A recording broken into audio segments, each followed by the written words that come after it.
প্রিয় দর্শক, আপনাদের সকলকে স্বাগত জানাচ্ছি চ্যানেল আইতে এসএমসি আয়োজিত স্বাস্থ্য ও পুষ্টি বিষয়ক অনুষ্ঠান গর্ভকালীন পুষ্টি সেবাতে। আজ আমাদের সাথে দুজন গুরুত্বপূর্ণ অতিথি আছেন তসলিম উদ্দিন খান, ব্যবস্থাপনা পরিচালক ও সিইও এসএমসি, এবং আমাদের সাথে আছেন ডাক্তার এস এম মোস্তাফিজুর রহমান, সাবেক লাইন ডিরেক্টর, জাতীয় পুষ্টি সেবা। বাংলাদেশের আর্থসামাজিক অবস্থাটা এখন যেই পর্যায়ে আছে, বা অনেক বছর ধরে তো আমরা বলে থাকি যে আমরা দারিদ্র দেশ বা আমরা প্রয়োজনীয় অনেক কিছু পাই না, সেই জায়গায় আসলে আপনার কাছে কি মনে হয় গর্ভবতী মায়েদের অপুষ্টির প্রধান কারণ কি, এবং সেই কারণটা তাকে কোন পরিণতির দিকে নিয়ে যায়? প্রথমত আমি আসলে এটা খুব বেশি মানতে রাজি না যে আমরা খুব দারিদ্র দেশ। আমরা তুলনামূলকভাবে আগের চেয়ে অনেক ভালো অবস্থানে আসছি। এটাও সত্য যে আমাদের একটা গ্রুপ অফ পিপল, সেটা হতে পারে যে 15-20 ভাগ মানুষ আছে যারা এখনও দারিদ্র্যের সাথে বসবাস করে। এখন দরিদ্রতা একটা আছে, দরিদ্রতার সাথে একটা শিশু বেড়ে ওঠা আছে, তার কিশোরী হওয়ার ব্যাপার আছে, তারপরে তার বিয়ে হওয়ার ব্যাপার আছে, তারপরে সে করবে, একটা বাচ্চা নেবে, ও যদি পরিকল্পিত বাচ্চা নেয়। প্রথমত বাচ্চা নেওয়ার আগে চিন্তা করতে হবে যে মা শারীরিকভাবে পুষ্ট কিনা। মা যদি শারীরিকভাবে পুষ্ট হয় অনেকগুলি সুবিধা হয়, যে শিশুটা আসবে, সে পরিপুষ্ট হয়ে আসবে, সে 2.5 কেজির উপরে জন্ম নিয়ে স্বাভাবিক জন্ম ওজনে আসবে, তার কোনো অপুষ্টিজনিত সমস্যা, যেটা প্রোটিন এনার্জি ম্যালনিউট্রিশন বা কম জন্ম ওজন অথবা মাইক্রোনিউট্রিয়েন্ট বা অনুপুষ্টির অভাব নিয়ে, যেমন ধরে কারো আয়রনের অভাবে অ্যানিমিয়া আছে, কারো আয়োডিনের অভাব আছে, কারো জিঙ্কের অভাব আছে, কারো ভিটামিন ডির অভাব আছে, এই জিনিসগুলি নিয়ে না আসলে ওই শিশুটা পরবর্তী সময় নিজে ভালো করবে, সমাজকে অনেক কিছু দিতে পারবে, দেশকে উন্নত করতে পারবে। সেই প্রেক্ষাপটে আসলে গর্ভ অবস্থায় পুষ্টির গুরুত্বটা আমরা অনেক বড় আকারে দেখি। কেন বড় আকারে দেখি? কারণ হলো যে আজকের শিশু আগামী দিনের আসলে নেতৃত্ব দেবে। যে শিশুটা আসতেছে তাকে আনার আগে আমরা আসলে কিছু যত্নশীল আচরণ করব, রাষ্ট্রীয় পর্যায় থেকে, পারিবারিক পর্যায় থেকে, ব্যক্তিগত পর্যায় থেকে।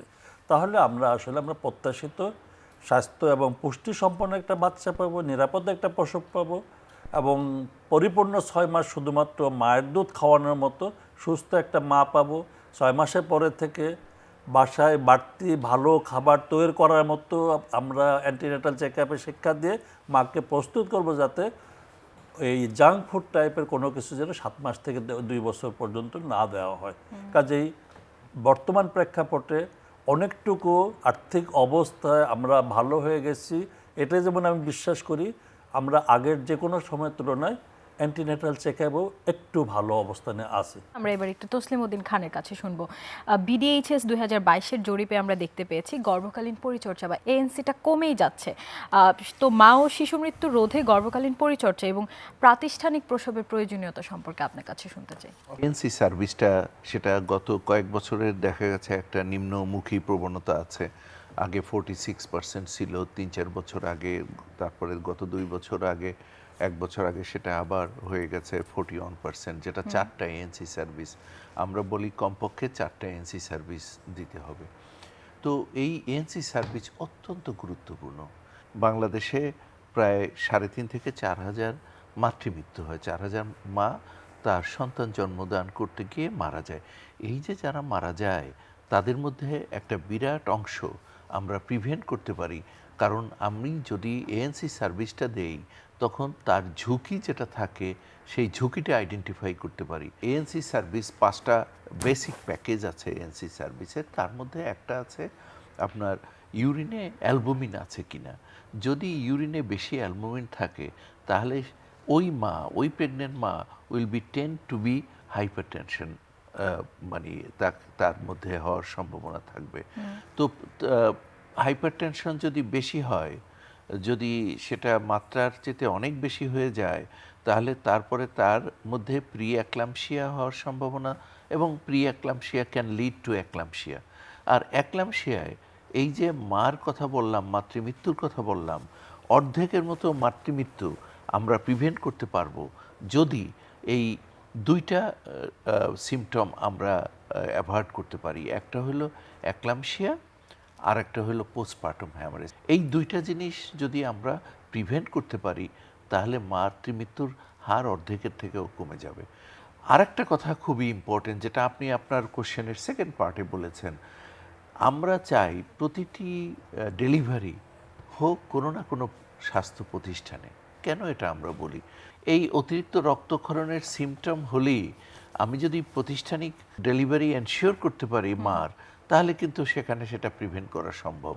তো এইভাবে আরও বিভিন্ন ঝুঁকি যেগুলো আছে যদি ক্লিনিকে থাকে বা সেকেন্ডারি বা টার্সিয়ারি ক্লিনিকে বা সেন্টারে রেফার করতে হবে, সেটাও কিন্তু আমরা রেফার করতে পারবো এবং অ্যাভয়েড করতে পারবো মাতৃমৃত্যু। সেই কারণে আমরা বলি যে মাতৃমৃত্যু অ্যাভয়েড করতে গেলে এএনসি সার্ভিসটা ইউনিভার্সাল করতে হবে, প্রত্যেককে দিতে হবে কমপক্ষে 4টা প্রত্যেক প্রেগনেন্ট মাকে, এবং সেন্টারে ডেলিভারি করতে হবে। আমরা শুনছিলাম যে এই প্রসবকালীন সময়টাতে আসলে কি কি জটিলতা বা কি কি ঝুঁকি থাকতে পারে। আপনার কাছে আরো একটু বিস্তারিত জানতে চাই, প্রসব পূর্ব, প্রসবকালীন এবং প্রসবোত্তর সময়ে কি কি জটিলতার মধ্য দিয়ে আসলে মায়েরা যান এবং সেগুলো থেকে পরিত্রাণের উপায় কি? 3টে স্টেজ আছে। একটা হলো যে ডেলিভারির ঠিক আগে, একটা ডিউরিং ডেলিভারি, একটা আফটার ডেলিভারি। এই তো এখানে আমাকে একটা জিনিস খেয়াল করতে হবে, সেটা হলো যে আমার আসলে প্রতি বছর কতজন মহিলা আসলে প্রেগনেন্ট হচ্ছে। কম বেশি এটা 33 লাখ আমরা ধরি, 30 লাখ থেকে 35 লাখ।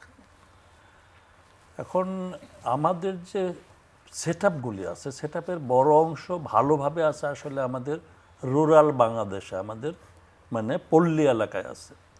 আমার পল্লী এলাকায় যে মানুষগুলি থাকে তাদের যাওয়ার একটা জায়গা আছে, সেটা কমিউনিটি ক্লিনিক হোক, ইউনিয়ন হোক, উপজেলা হোক, জেলা পর্যায় পর্যন্ত আপনাদের মানে সরকারি স্থাপনাগুলি আছে।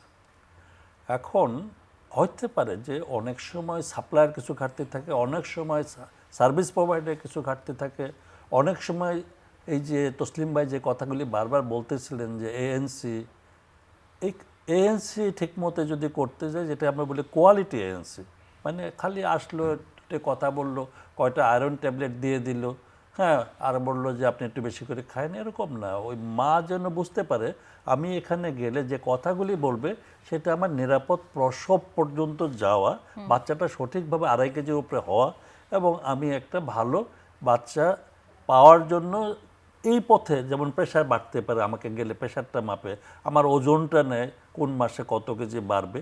এই যে কোয়ালিটি অ্যান্টিনেটাল চেক আপ, এটা যদি ভালো থাকে তাহলে কবে ইডিডি, যেটা আমরা বলি এক্সপেক্টেড ডেট অফ ডেলিভারি, ওইটা ঠিক থাকে। একটা বার্থ প্ল্যান বলে ফেলি আমরা, যে আপনি যেহেতু ওই সময়টা আছে আর আপনি একটু তৈরি হতে থাকেন, কিছু কিছু পয়সাও জমাইতে থাকেন, ডেলিভারির সময় যদি কিছু পয়সা লাগে সরকারি হাসপাতালেই যান, আপনি বাসায় চেষ্টা করেন না। বাসায় আপনি যাদের দিয়ে করবেন তারা আসলে, বাংলাদেশে মিডওয়াইফ অত বেশি নাই, হসপিটাল ডেলিভারি মোটামুটি বাংলাদেশে কিন্তু সবখানে এটা যাওয়ার মতো জায়গা হয়ে গেছে। এটাকে আমরা ব্যবহার করি, প্রচুর নার্স আছে, প্রচুর মিডওয়াইফ আছে, প্রচুর ডাক্তার আছে। আপনি ওখানে গেলে এক ধরনের নিরাপদ থাকবেন। এনি ইমার্জেন্সি হলে আমি ওখানে ম্যানেজ করার জন্য ডাক্তার পাচ্ছি, আরও যদি মনে করি তার চেয়ে একটু উন্নত আর একটু উচ্চতর সেবাতে আমার দরকার, তাহলে আমরা সেকেন্ডারি টার্সিয়ারি হাসপাতালেও পাঠাইতে পারছি। প্রসব হয়ে যাওয়ার পরে বড় একটা ইন্টারেস্ট চলে যায় বাচ্চার দিকে, মার পরবর্তী সেবা যত্নগুলি ঘাটতি পড়ে যায়, কমে যায়। তো এই মা যিনি বাচ্চাটা জন্ম দিলেন তার সেফটি আগে দেখেন আপনি, তারপরে আস্তে আস্তে তাকে বাচ্চাটাকে আস্তে ধীরে করে মায়ের এখানে সেট করে দেন, যাতে সে বাচ্চা জন্ম দেওয়ার 1 ঘন্টার মধ্যে মায়ের দুধটা খাওয়ানো শুরু করতে পারে। কাজে এই যে সার্বিক ব্যবস্থাটা, এই ব্যবস্থাটা যদি ভালো হয়, শিশু মৃত্যু, মাতৃমৃত্যু, at least during delivery, after delivery, এই যে আন্ডার 5 ডেতের বড় অংশটা কিন্তু আসলে প্রথম 24 ঘন্টা, তারপরে মাসে ধরলে প্রথম মাস, বছরে ধরলে প্রথম বছর, পরের 4 বছর কিন্তু খুব একটা বাচ্চার মৃত্যু হয় না। কাজেই এটা খুব গুরুত্বপূর্ণ, এটা নিয়ে আমাদের আরও ব্যাপকভাবে কাজ করতে হবে। এই সুযোগটা আরবানের জন্য এখন পর্যন্ত স্ট্রাকচার্ড হয় নাই। টার্সিয়ারি কিছু হাসপাতাল আছে, কিছু এনজিও হাসপাতাল আছে, গভর্নমেন্টের কিছু ফ্যাসিলিটিস আছে, নট এনাফ। আমার এই জায়গাটাতে আমি সরকারের এবং বেসরকারি যে উদ্যোগগুলি এখানে আছে, এদের মধ্যে একটা সমন্বয়হীনতা আছে। এই সমন্বয়হীনতাটা ওভারকাম করে সবাই কে কী করছে করে একটা কম্প্রিহেন্সিভ প্যাকেজে এই এলাকার মাগুলি এখানে যাবে, এই আর্থিক ব্যবস্থার মধ্যে যারা আছে, এই সীমার মধ্যে আছে, ওখানে যাবে। তারপরে যাদের পয়সা আছে তারা তো আল্লাহর রহমতে আরও ভালো ভালো জায়গায় যাবে। আমি চাই যে মাটা আর্থিকভাবে দুর্বল অবস্থানে আছে তার জন্য যদি একটা নিরাপদ প্রসবের জায়গা হয়। প্রত্যেক বছর আসলে 4,000 মা মৃত্যুবরণ করছে বাংলাদেশে বাচ্চা জন্ম দিতে গিয়ে। আমরা জাতিসংঘ এবং বিশ্ব ব্যাংকের সাম্প্রতিক গবেষণায় এটি পেয়েছি এবং আপনি বলছিলেন যে এটি অনেকাংশে প্রতিরোধযোগ্য। সেটিকে আসলে কিভাবে প্রতিরোধ করা যায় এই বিষয়ে আপনার বিশ্লেষণ শুনতে চাই। প্রেগন্যান্সি কিন্তু ইটস নট এ ডিজিজ, জি। এটা একটা ফিজিওলজিক্যাল একটা কন্ডিশন। এই কন্ডিশনটা পরিবারের সবার ইচ্ছা থাকে, সবার একটা আগ্রহ থাকে, একটা আনন্দের একটা খবর পাবে তারা, সেখানে যদি নিরানন্দ হয় সেটা অনেক বিষাদের হয়। এই বিষয়টিকে যদি সামগ্রিকভাবে পরিকল্পনার মধ্যে আনতে পারে, কিভাবে 4টা এএনসি সার্ভিস সেখানে যদি এনশিওর করে কমপক্ষে বিভিন্ন সময় বিভিন্ন মেয়াদে তার গর্ভকালীন সময়, সেইটা একটা দিক। আরেকটা দিক হলো যে মার যে নিউট্রিশন চাহিদা আছে সেই চাহিদাটা যদি কমপ্লিটলি ফুলফিল করা করা যায়, হাইপারটেনশন আছে কিনা এএনসি সার্ভিসের মাধ্যমে দেখা যাবে, তার গ্লুকোজ লেভেল বেশি কিনা দেখা যাবে, তার সুগারে অ্যালবুমিন আছে কিনা দেখা যাবে। এগুলো করে আমরা যখন ফাইনালি পুষলাম তখন তাকে একটা সেন্টারে ডেলিভারি করতে হবে। এই যে সমন্বিত একটা ব্যবস্থা এবং তার মধ্যে তার ওই পুষ্টির সাপ্লিমেন্ট নিতে হবে, কেননা নর্মাল খাবার খেয়ে ওই মার যতটুকু পুষ্টি বিভিন্ন 15 ভিটামিন অ্যান্ড মিনারেলস আছে, তারপরে ক্যালসিয়াম আছে, এগুলার যদি দূর করতে চায় তাহলে ইটস ভেরি ডিফিকাল্ট, তাহলে সেটাও কন্টিনিউ করতে হবে। এই সমন্বিতভাবে যদি যায় তাহলে সেখানে মাতৃমৃত্যু অনেক কমে যাবে। ইভেন শুধু মাতৃমৃত্যু না, এই যে শিশুদের আন্ডারওয়েট একটা বড় সমস্যা, অ্যাবাউট 30%-এর মতো, 7 লক্ষ বাংলাদেশে 7 লক্ষ শিশু জন্মগ্রহণ করে আন্ডারওয়েট হিসেবে। আন্ডারওয়েট কাকে বলে? 2.5 কেজির নিচে। 2.5 কেজির নিচে যেটা, সেটা মনে করে সেই শিশু অপুষ্টিতে ভোগে, সেটাও কিন্তু কমে যাবে, সেটাও কিন্তু খুবই সিগনিফিকেন্টলি সেখানেও ইম্প্যাক্ট হবে এবং আন্ডারওয়েট একদমই তাই, এবং আমাদের কিন্তু আসলে সেটি প্রত্যাশা যে প্রত্যেকটি গর্ভধারণ হোক নিরাপদ এবং আনন্দের। আমরা শুনছিলাম যে প্রসবকালে আসলে খিঁচুনি এবং পরবর্তী যে রক্তক্ষরণটা হয় সেটি আসলে খুব জটিল একটি সমস্যা সৃষ্টি করে এবং অনেকাংশে এই সমস্যাগুলো আমরা বেশি দেখতে পারি। এই যে প্রসবের আগে খিঁচুনি এবং প্রসবের পরে অতিরিক্ত রক্তক্ষরণ, এটি কমাতে বা প্রতিরোধ করতে কি করা যায়? বেসিক্যালি আপনাকে যেটা করতে হবে, অ্যান্টিনেটাল চেক আপে আপনি রেগুলার প্রেশারটা মাপবেন, কারণ একদিনে খিঁচুনি হবে না। প্রথমে আপনাকে একটু অ্যালার্ম দেবে যে ঘাড়ের পিছন দিক দিয়ে ব্যথাটা হতে পারে। খিঁচুনি হবে যখন একলামশিয়া হবে, তখন খিঁচুনি হবে, তখন এই মার প্রেশার নিচেরটাই 120-30 এরকম হয়ে যাবে, ওপরেরটা 170 হবে। প্রেশারে যদি কারো টেন্ডেন্সি বেশি দেখে তাকে ওইভাবে গাইড করবে যে আপনি খাবারের এই জিনিসগুলি লবণটা নাই করে দেন অথবা কমায় দেন, খাবার পরিমাণটা একটু কমান, আপনি প্রেশারটা বেশি দেখতে পাচ্ছি, প্রয়োজনে তাকে ওষুধ প্রেসক্রাইব করবে। সো হাইপার টেনশন ওখানে রাখা যাবে না। হাইপার টেনশনে মানুষ যখন প্রি অ্যাক্লামসিক কন্ডিশনে থাকে তখন যখন এই ডেলিভারির চাপটা পড়ে তখন এই প্রেশারটা কিক করে, কিক করলে তখন সে খিঁচুনি দিয়ে অজ্ঞান হয়ে যায়, তখন দুইটাই প্রবলেম হয়ে যায়, মার জীবন বাঁচানোও প্রবলেম হয়ে যায়, শিশুর জীবন বাঁচানোও প্রবলেম হয়ে যায়। এই যে জায়গাটা, এটা আমি রেগুলার চেক আপ করলেই হয়ে যায়। চেক আপের সমন্বিত যখন বলা হয়েছে, সরকারি বেসরকারি শহর গ্রাম বাংলাদেশের ভৌগোলিক অবস্থানে যতগুলি মা প্রেগনেন্ট আছে তাদের জন্য এই জায়গাটা একটা। 2 নাম্বার হলো যে আপনি অতিরিক্ত রক্তক্ষরণের প্রবলেমটা কোথায়? যখন ডেলিভারিটা নিরাপদভাবে আমি করতে পারলাম না। প্রত্যেকটা ডেলিভারি ফিজিওলজিক্যাল বলা হয়েছে, এখানে অনেক সময় দেখা গেল কি বাচ্চারা তো ঘুরতে থাকে মায়ের পেটে, কোনোটা মাথা নিচে থাকলে যত ডেলিভারি করা ইজি, পা নিচে থাকলে ততটা ইজি না, অনেক সময় ট্রান্সভার্স লাই হয়ে আসে, এরকম হয়ে থাকে। তো এই যে জায়গাগুলি, এগুলোতে এখন তো আলট্রাসোনোগ্রাফি আছে, অনেক কিছু আছে, প্রয়োজনে কিছু ক্ষেত্রে আলট্রাসোনোগ্রাফি করে দেখবে যে পজিশনটা কি। আর যেহেতু হসপিটাল ডেলিভারি আমরা অ্যাডভোকেট করি, তো ওই অবস্থায় কোন সময় সেফ ডেলিভারি করার জন্য সিজারও যেতে হতে পারে। আমি ম্যান্ডেটরি সিজার বলতেছি না, বাংলাদেশের সিজারের হার অনেক বেশি, এটা নিয়ে আমার আপত্তি আছে। নর্মাল ডেলিভারি হওয়ার কথা। এই 20-30 বছর আগ পর্যন্ত আমাদের জেনারেশন যতগুলি আছে দেখা গেছে যে নর্মাল ডেলিভারি 99%। হ্যাঁ, তো কাজেই এই জায়গাটাতে যখন আপনার দায় বা অশিক্ষিত অল্প শিক্ষিত ডেঞ্জারাস এদের দ্বারা প্রসব করাইতে যান, তখন টোটাল বার্থ প্যাসেজটার মধ্যে ইনজুরি হয়।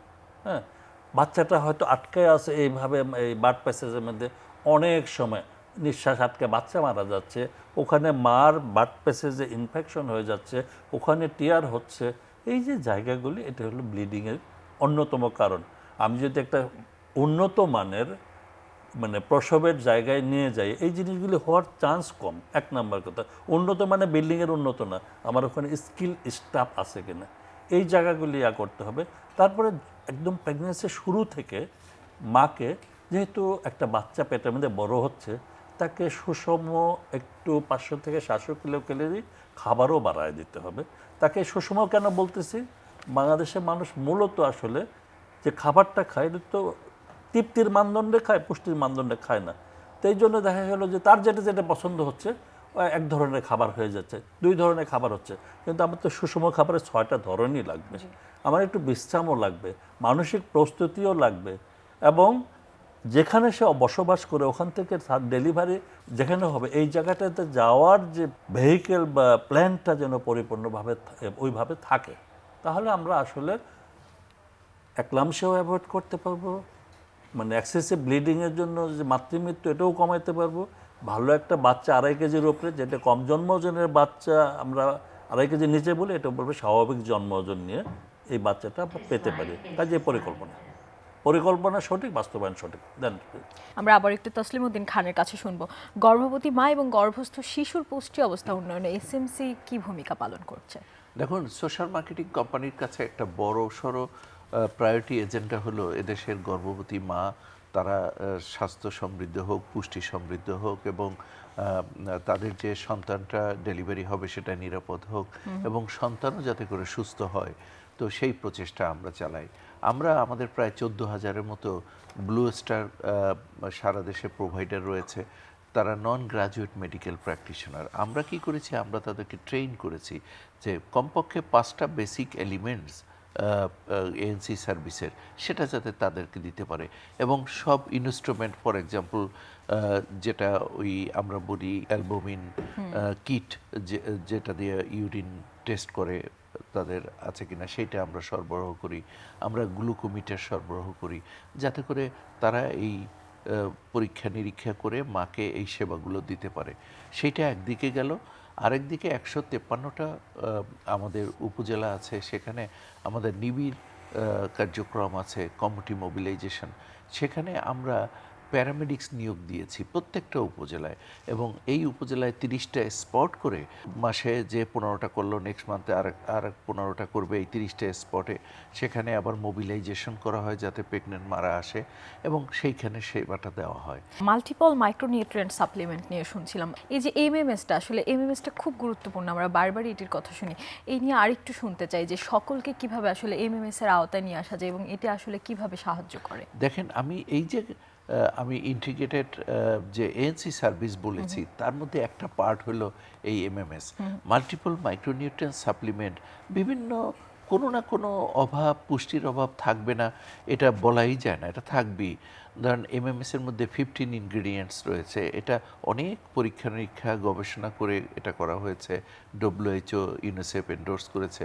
সেটার মধ্যে ভিটামিন এ, ভিটামিন বি, আবার বি কমপ্লেক্স অনেক রকমের, C, D, E, iron, folic acid, zinc, selenium, copper, হ্যাঁ, এটার একটা সম্মিলিত একটা প্যাকেজের আওতায় আসলে আনা ট্যাবলেট, 180টা ট্যাবলেট মার খেতে হবে।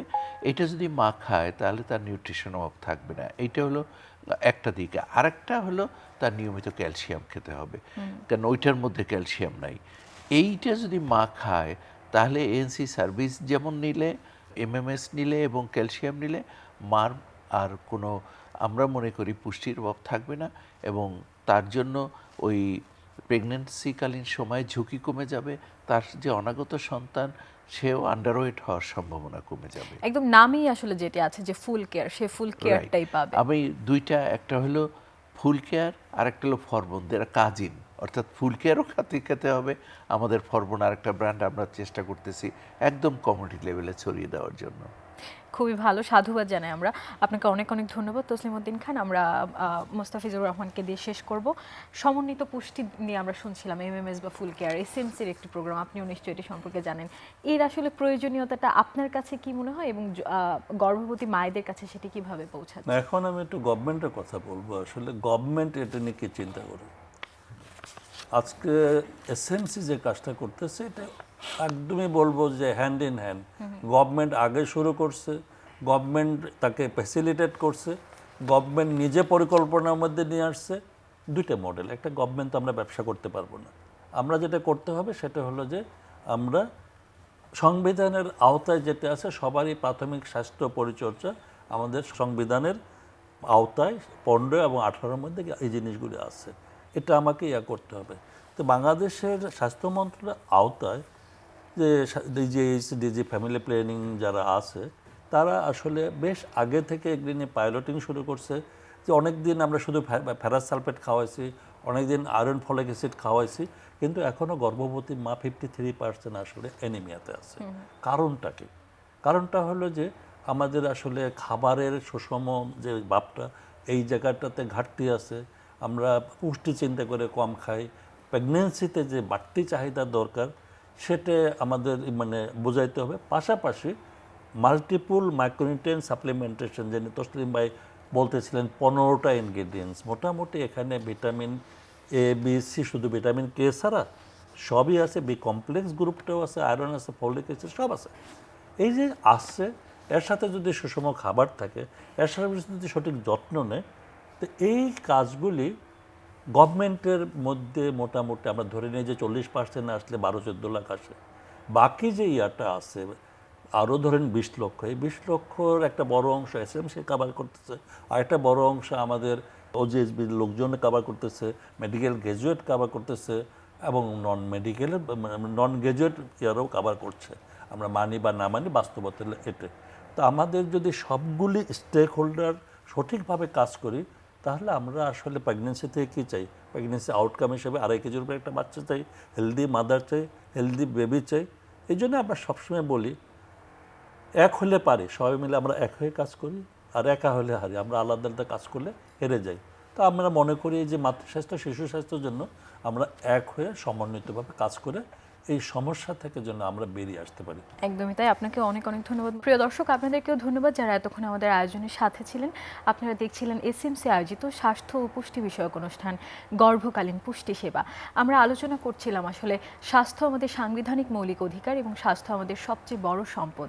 গর্ভকালীন পুষ্টি সেবা বা গর্ভকালীন যে সচেতনতা সেটি কত বেশি গুরুত্বপূর্ণ একটি সুস্থ সন্তানকে পৃথিবীতে আনার জন্য, একটি সুস্থ জাতি উপহার দেওয়ার জন্য।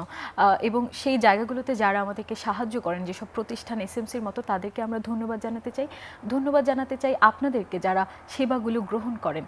আপনাদের সকলের সুস্থতা ও মঙ্গল কামনা করি এবং আপনারা নিজের স্বাস্থ্য সম্পর্কে আরও সচেতন হবেন সেই প্রত্যাশায় এই আয়োজন থেকে বিদায় নিচ্ছি।